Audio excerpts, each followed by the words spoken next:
आज हम आप लोगों को साइकोलॉजी से जुड़े कुछ खास फैक्ट्स के बारे में बताएंगे जिस पर लोग यकीन नहीं करते, लेकिन ये 100% सच है। क्या आपने कभी सोचा है कि किसी एक तरह की सिचुएशन में दो लोग अलग अलग व्यवहार कैसे कर लेते हैं? क्या कभी आपने नोटिस किया है कि आंसू सबसे पहले किस आंख से बहता है?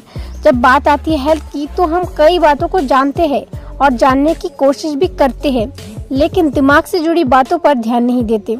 साइकोलॉजी मानती है कि कई बार एक ही इंसान एक जैसी सिचुएशन में ही अलग अलग तरह से रिएक्ट कर सकता है। ऐसे ही यूनिक फैक्ट आज हम आप लोग को बताने जा रहे हैं। नंबर 1, सभी कहते हैं छींकने या खांसने पर हमें अपने मुंह को ढक लेना चाहिए, क्योंकि इससे वायरस हवा के साथ दूसरे की बॉडी में जाकर उन्हें भी बीमार कर देते हैं। क्या आपको पता है जैसे सर्दी खांसी के वायरस ट्रांसफर होते हैं, वैसे ही इमोशंस के वायरस भी ट्रांसफर होता है।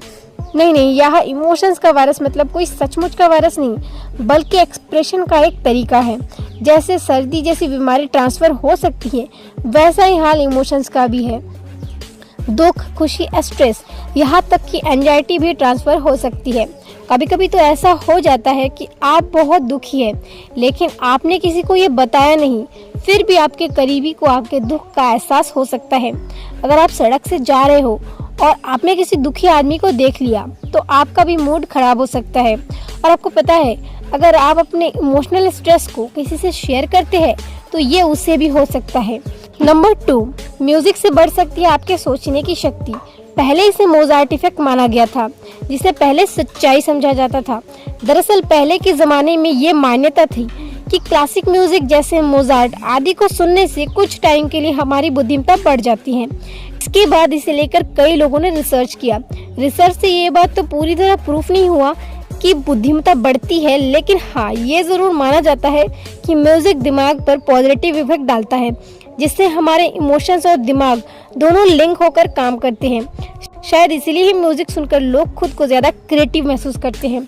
सबका तो पता नहीं, पर हाँ मुझे म्यूजिक सुनना बहुत पसंद है। आप में से किसे म्यूजिक सुनना अच्छा लगता है, हमें कमेंट में ज़रूर बताएं। नंबर 3, वक्त बढ़ने पर लोग मदद के लिए नहीं होते हैं तैयार। साइकोलॉजी ये मानती है कि अगर कोई इमरजेंसी आ जाती है तो लोग मदद करने से कतराते हैं। इसका सीधा एग्जाम्पल हमने दिल्ली में 16 साल की लड़की की हत्या के तौर पर देखा था, जब एक सरफिरे आशिक ने पब्लिक के सामने ही उस लड़की की चाकू मारकर हत्या कर दी थी, लेकिन गली से गुजर रहे किसी भी आदमी ने उस लड़की को बचाने की कोशिश तक नहीं की। इस इफेक्ट को साइकोलॉजी में डिफ्यूजन ऑफ रिस्पॉन्सिबिलिटी यानी उत्तरदायित्व का बंटवारा कहा जाता है। इसका सीधा सा लॉजिक है कि लोग समझते हैं कि उनकी जगह कोई और इस काम को कर देगा, लेकिन ऐसा होता नहीं। नंबर 4, जादू की झप्पी का कॉन्सेप्ट वाकई सच है। डॉक्टर भावना के अनुसार और कई स्टडीज भी ये मान चुकी है कि किसी को गले लगने से अकेलेपन का एहसास कम हो जाता है। किसी को गले लगाने से शरीर में ऑक्सीटोसिन लेवल बढ़ता है, इसे लव हार्मोन कहा जाता है, जिसका असर थोड़ा थोड़ा वैसा ही होता है जैसे आपने कोई ड्रग ले लिया हो और दिमाग खुश हो गया हो। संजय दत्त की फिल्म मुन्ना भाई MBBS वाला जादू की झप्पी का कॉन्सेप्ट यकीनन साइंस के हिसाब से भी सच है। नंबर 5, रंगों की मदद से हमारी भावनाएं होती है कंट्रोल। हमारे इमोशंस और एक्शन हमेशा रंगों के जरिए कंट्रोल हो सकते हैं। उदाहरण के तौर पर नीला अक्सर शांति और प्रभावशीलता से जोड़कर देखा जाता है, लेकिन लाल रंग भूख और एकाग्रता बढ़ा सकता है। नंबर 6, कभी कभी हमारे साथ ऐसा भी हुआ है कि फ़ोन तो जेब में रखा हुआ होता है और वो बज नहीं रहा है, फिर भी लगेगा कि कोई नोटिफिकेशन आया है या फिर फ़ोन की घंटी बज रही है।